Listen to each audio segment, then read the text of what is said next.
Hello friends, नमस्कार। मैं हूं संजय। अगर आप आने वाले सीटीईटी एग्ज़ाम के लिए प्रिपेयर कर रहे हैं तो एक वर्ड जो आपको फ्रीक्वेंटली सुनने को मिलेगा वो है नॉर्मलाइजेशन। ये सीटीईटी मार्क्स नॉर्मलाइजेशन के बारे में हो सकता है या फिर सीटीईटी रिजल्ट्स नॉर्मलाइजेशन के बारे में हो सकता है। तो इस वीडियो में मैं आपको एक आइडिया देने की कोशिश करूंगा कि नॉर्मलाइजेशन क्या है, ये क्यों किया जाता है, ये किस तरह से किया जाता है और नॉर्मलाइजेशन आपको किस तरह से अफेक्ट कर सकता है। तो चलिए शुरू करते हैं। पहले हम ये सीटीईटी नॉर्मलाइजेशन हिस्ट्री के बारे में बात करेंगे। अब सीटीईटी एग्ज़ाम जो है वो 2011 से शुरू हुआ और 2011 से लेके दिसंबर 2021 तक ये एग्ज़ाम जो है वो एक normal paper and pen based mode में कंडक्ट किया गया। यानी आपको एक प्रिंटेड क्वेश्चन पेपर मिलता था और एक OMR शीट यानी ऑप्टिकल मार्क रिकग्निशन शीट मिलता था, जिसमें आपको शेड करके पेंसिल से या फिर पेन से आंसर को सेलेक्ट करना था। अब दिसंबर 2021 के बाद में से सीटीईटी जो है वो एक CBT मोड एग्ज़ाम बन गया, यानी computer based testing mode exam बन गया। इसका मतलब है कि दिसंबर 2021 से पहले एग्ज़ाम जो है वो रेगुलर सेंटर्स में कंडक्ट किया जाता था। तो ये सेंटर्स जो है वो नॉर्मल कॉलेजेस या फिर स्कूल्स होते थे जहाँ पे आपको जाके एग्ज़ाम लेना पड़ता था और एग्ज़ाम जो है यूजुअली एक ही सेशन में ख़त्म हो जाता था, क्योंकि एक एक रूम का एक एक एग्जामिनेशन सेंटर का जो कैपेसिटी है वो ज़्यादा था। लेकिन दिसंबर 2021 में जब CBT मोड बन गया सीटीईटी, तो आपको NTA का टेस्टिंग सेंटर जाना था एग्ज़ाम लेने के लिए और ऑब्वियसली टेस्टिंग सेंटर का जो कैपेसिटी है वो उतना ज़्यादा नहीं रहता। अब ये टेस्टिंग सेंटर में जो है आपको एक कंप्यूटर अलोकेट किया जाता है और क्वेश्चन पेपर आपको फिजिकली नहीं मिलता, बल्कि आपको स्क्रीन पे डिस्प्ले करके मिलता है और आपको आंसर क्लिक करके सिलेक्ट करना पड़ता है। तो अब क्योंकि capacity of the testing centres कम हो गया है ये CBT मोड में, इसका मतलब है कि एग्ज़ाम को स्प्लिट किया जाता है, एग्ज़ाम को मल्टीपल डेज के ऊपर कंडक्ट किया जाता है। अगर आप दिसंबर 2021 से पहले कोई भी एग्ज़ाम देखेंगे तो आपको यूजुअली सिर्फ एक वर्जन ऑफ क्वेश्चन पेपर मिलता है, क्योंकि एग्ज़ाम सिर्फ एक ही सेशन में ख़त्म हो जाता था। कभी कभार वेरी रेयरली जो है आपको 2 क्वेश्चन पेपर मिल सकते हैं, क्योंकि एग्ज़ाम को 2 सेंटर्स में या फिर 2 सेशंस में कंप्लीट किया गया। लेकिन अगर आप दिसंबर 2021 का एग्ज़ाम देखते हैं तो आपको 23 different versions of question paper मिलेंगे। 23 डिफरेंट वर्जन्स ऑफ पेपर 1 है फ्रॉम दिसंबर 2021, क्योंकि ये एग्ज़ाम 23 डिफरेंट डेज के ऊपर कंडक्ट किया गया। तो इसका मतलब है कि दिसंबर 2021 से पहले नॉर्मलाइजेशन की कोई ज़रूरत ही नहीं थी, क्योंकि एग्ज़ाम सिर्फ एक ही सेशन में ख़त्म हो जाता था। लेकिन दिसंबर 2021 के बाद नॉर्मलाइजेशन बहुत ही इंपॉर्टेंट हो गया और तभी CBSE ने इसे इंट्रोड्यूस किया सीटीईटी रिज़ल्ट निकालने से पहले। तो दिसंबर 2021 में एग्ज़ाम से कुछ दिन पहले CBSE ने एक नोटिफिकेशन निकाला कि इस साल के रिज़ल्ट को प्रोसेस करने के लिए हम नॉर्मलाइजेशन प्रोसेस का इस्तेमाल करेंगे।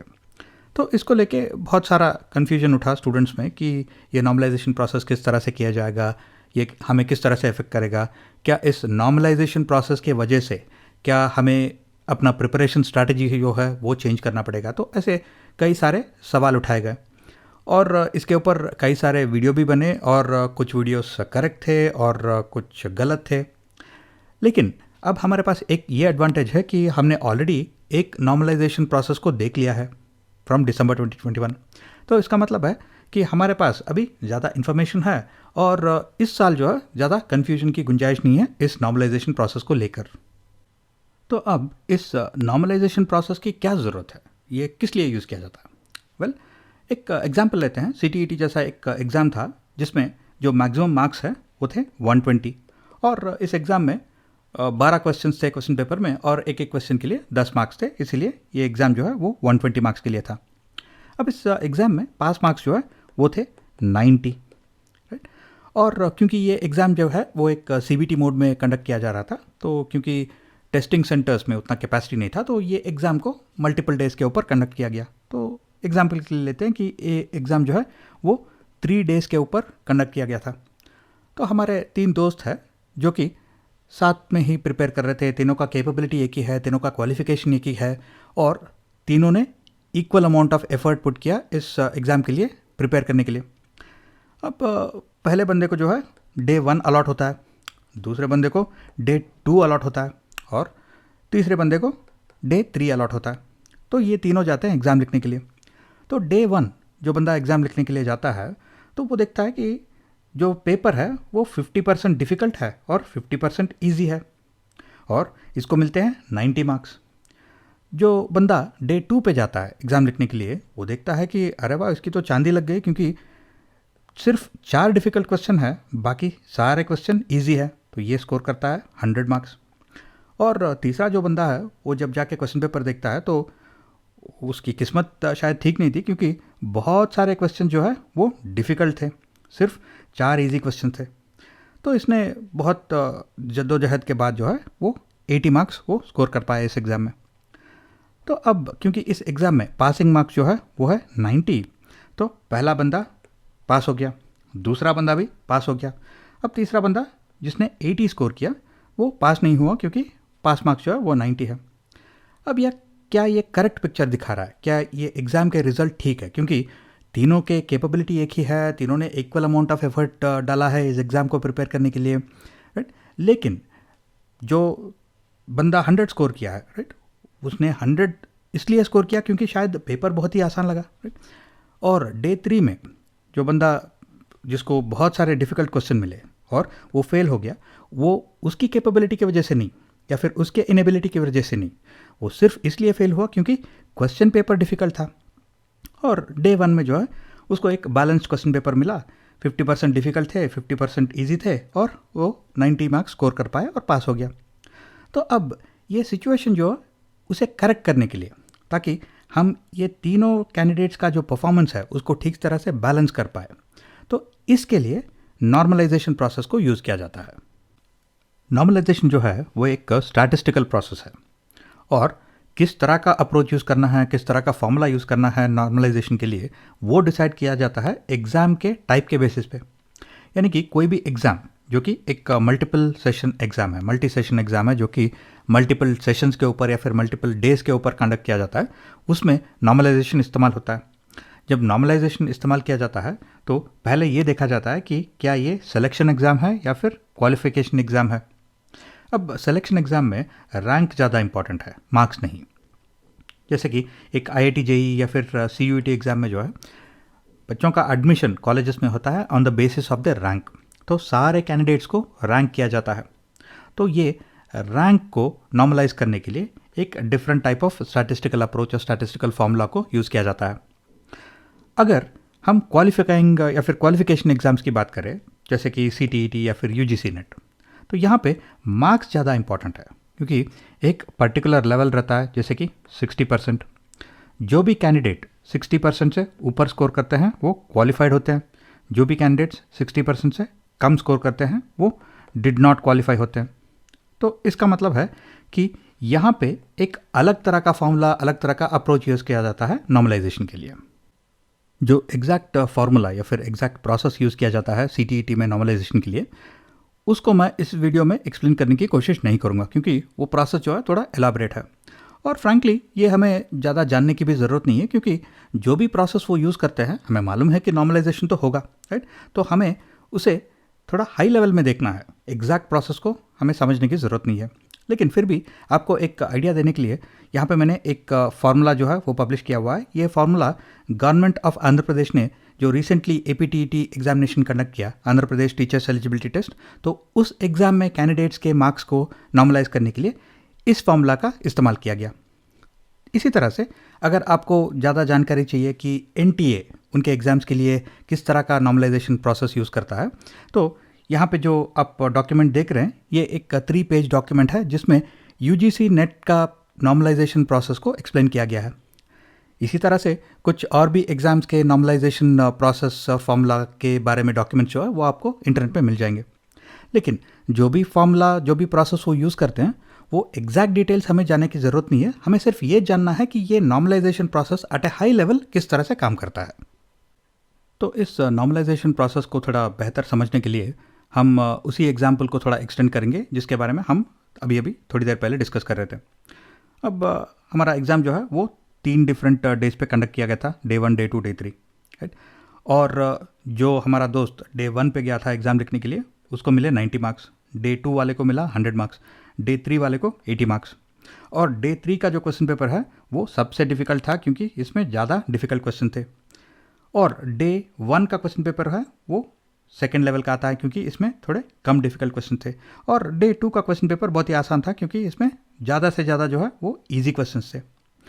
अब एनटीए को ऑलरेडी एग्ज़ाम के बाद ये पता रहता है कि एक एक क्वेश्चन का डिफ़िकल्टी लेवल क्या है, क्योंकि उनको सिर्फ एक रिपोर्ट पुल करना होता है जिसमें उनको ये दिखता है कि कितने कैंडिडेट्स ने एक स्पेसिफिक क्वेश्चन को करेक्टली आंसर किया। जिस क्वेश्चन को ज़्यादा से ज़्यादा कैंडिडेट्स करेक्टली आंसर करते हैं वो क्वेश्चन नॉर्मली आसान होता है, राइट। और जिस क्वेश्चन को आंसर करने के लिए कैंडिडेट्स ने ज़्यादा टाइम लिया वो क्वेश्चन जो है थोड़ा ज़्यादा डिफिकल्ट होता है, या फिर जिस क्वेश्चन को बहुत ही कम कैंडिडेट्स आंसर कर पाए वो सबसे ज़्यादा डिफिकल्ट होता है। तो इस तरह से एनटीए को पर क्वेश्चन डिफिकल्टी लेवल पता चल जाता है आफ्टर द एग्ज़ाम कैंडिडेट्स के परफॉर्मेंस को देख के। तो अब अगर NTA on the basis of this questions अगर नॉर्मलाइजेशन करना चाहते हैं तो एक एक क्वेश्चन को एक डिफ़िकल्टी रेटिंग असाइन कर सकते हैं, और उस डिफ़िकल्टी रेटिंग को अगर एग्रीगेट करते हैं, ऐड करते हैं, एवरेज करते हैं तो एक डिफ़िकल्टी लेवल असाइन कर सकते हैं for the entire question paper. जैसे कि अगर डे 2 वाले क्वेश्चन पेपर को हम डिफ़िकल्टी लेवल 1 असाइन करते हैं तो इसका मतलब है डे 1 वाला क्वेश्चन पेपर जो है वो डे 2 के मुकाबले थोड़ा ज़्यादा टफ था, ज़्यादा डिफ़िकल्ट था, तो यहाँ पे हम डिफ़िकल्टी लेवल 1.1 असाइन करते हैं। और डे 3 जिसमें ज़्यादा से ज़्यादा डिफ़िकल्ट क्वेश्चन थे तो इसको थोड़ा और भी हायर डिफ़िकल्टी रेटिंग हम असाइन कर सकते हैं, जैसे कि 1.3। अब अगर हम 90 इंटू 1.1 करते हैं तो हमें मिलता है 99 यहाँ पे, और 100 इंटू 1 नो चेंज यहाँ पे 100 है, और 80 इंटू 1.3 जो है वो 104 बन जाता है। तो इसका मतलब है कि डे 1 में जिस कैंडिडेट ने एग्ज़ाम लिया 90 मार्क्स और डे 2 में जिस कैंडिडेट ने एग्ज़ाम लिया एंड स्कोर्ड 100 मार्क्स, इन दोनों का परफॉर्मेंस जो है वो ऑलमोस्ट इक्वल हो जाता है आफ्टर नॉर्मलाइजेशन, राइट। और डे 3 जिस कैंडिडेट ने सबसे डिफिकल्ट पेपर को अटेम्प्ट किया और यहाँ पे वो सिर्फ 80 मार्क्स स्कोर कर पाया और फेल हो गया, राइट, बिकॉज पासिंग मार्क्स जो थे वो 90 थे, तो इस कैंडिडेट के मार्क्स को एक्चुअली ज़्यादा से ज़्यादा चेंज किया गया है एंड टेकन टू 104।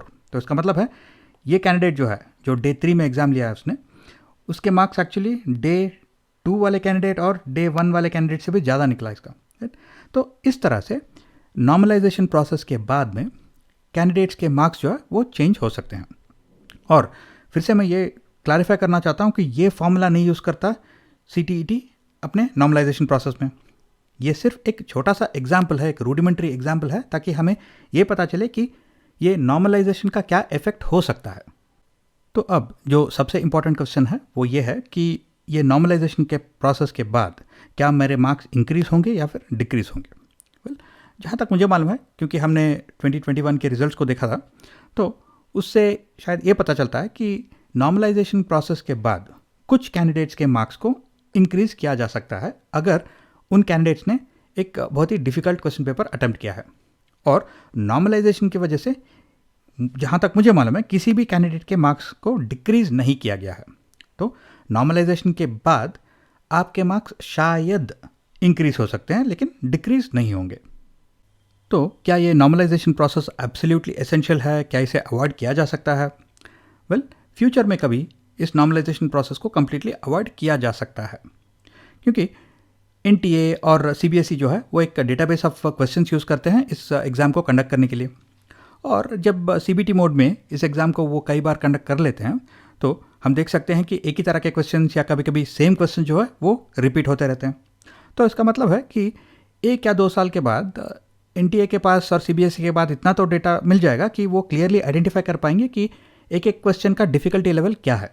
क्योंकि एक क्वेश्चन को अगर सारे कैंडिडेट्स आंसर कर लेते हैं तो वो ईजी क्वेश्चन मान लिया जा सकता है और उसे एक लोअर वेटेज या फिर डिफ़िकल्टी स्कोर असाइन किया जा सकता है। और कोई भी क्वेश्चन को अगर बहुत ही कम कैंडिडेट्स आंसर कर पाते हैं तो वो डिफ़िकल्ट क्वेश्चन माना जा सकता है और उसे एक हायर वेटेज या फिर डिफ़िकल्टी रेटिंग असाइन किया जा सकता है। और कल जब वो प्रोग्राम करते हैं अपने सिस्टम को क्वेश्चन पेपर बनाने के लिए एक एक सेशन के लिए, तो उस सिस्टम को इस तरह से प्रोग्राम किया जा सकता है कि वो equal number of difficult questions और equal number of easy questions लेता है हर एक दिन के लिए। तो इसका मतलब है डे 1, डे 2, डे 3 के जो क्वेश्चन पेपर्स हैं वो बैलेंस हो जाएंगे। हाँ, भले ही इन तीनों डिफरेंट डेज पे क्वेश्चंस अलग अलग हैं, लेकिन क्योंकि questions on the basis of difficulty rating चुने गए हैं बाय द सिस्टम, तो इसका मतलब है कि वो जो difficulty level of the entire question paper है वो बैलेंस हो जाता है। तो जब तक एनटीए और सीबीएसई के पास उतना डेटा नहीं मिल जाता, राइट, और जब तक वो डिसाइड नहीं कर लेते कि ये नॉर्मलाइजेशन को अब हम हटा देंगे, राइट, तब तक वो नॉर्मलाइजेशन को यूज़ करेंगे रिजल्ट निकालने से पहले। और हाँ, यहाँ पे एक और पॉइंट मैं क्लैरिफाई कर देना चाहता हूँ कि क्या इस नॉर्मलाइजेशन की वजह से आपको कोई चेंजेस करने हैं अपने प्रिपरेशन स्ट्रैटेजी में या फिर अपने अप्रोच टू दिस पेपर में? आंसर है नो। नॉर्मलाइजेशन की वजह से आपके प्रिपरेशन स्ट्रैटेजी में या फिर अप्रोच में कोई भी चेंज नहीं चाहिए, क्योंकि आपको एग्ज़ाम उसी तरह से लिखना है, आपको एग्ज़ाम के लिए उसी तरह से प्रिपरेशन करना है। बस चेंज सिर्फ ये हो सकता है कि जो मार्क्स आप अपने आंसर शीट में देखेंगे, जो रॉ स्कोर्स अपने आंसर शीट में देखेंगे, वो शायद चेंज हो जाएंगे आफ्टर नॉर्मलाइजेशन। और यहाँ पे आपको कोई भी चिंता करने की कोई भी ज़रूरत नहीं है। और इसी के साथ हम इस वीडियो को यहीं पे कंक्लूड करेंगे। आशा है कि नॉर्मलाइजेशन प्रोसेस को लेके आपके कुछ डाउट्स क्लैरिफाई हो गए होंगे इस वीडियो के थ्रू, और अब आपको एक बेहतर आइडिया है अबाउट किस तरह से नॉर्मलाइजेशन आपको अफेक्ट कर सकता है और किस तरह से ये आपको अफेक्ट नहीं करता। और मैं आपसे फिर से मिलता हूँ बहुत ही जल्द इस सीरीज़ के अगले वीडियो में, जहाँ पे हम सीटीईटी से संबंधित और भी कुछ टॉपिक्स के बारे में डिस्कस करेंगे। हाँ, जाने से पहले बड़े बुजुर्गों का ये कहना है कि अगर आप इस वीडियो के नीचे कमेंट डाल देते हो तो आपको 10 एडिशनल मार्क्स मिल जाएंगे आपके एग्जामिनेशन में, और इस वीडियो को लाइक करने से आपको 10 और मार्क्स मिलेंगे, और इस चैनल को सब्सक्राइब करने से 10 एडिशनल मार्क्स, और अगर आप ये वीडियो को अपने दोस्तों के साथ शेयर करते हो तो आपको 10 और मार्क्स मिल जाएंगे। और अगर आप ये सारी चीज़ें कर लेते हो तो आप 100% सीटीईटी क्वालिफाई कर लोगे। यकीन नहीं होता ना, मुझे भी, लेकिन ट्राई करने में क्या जाता है। तो take care, stay safe and see you soon.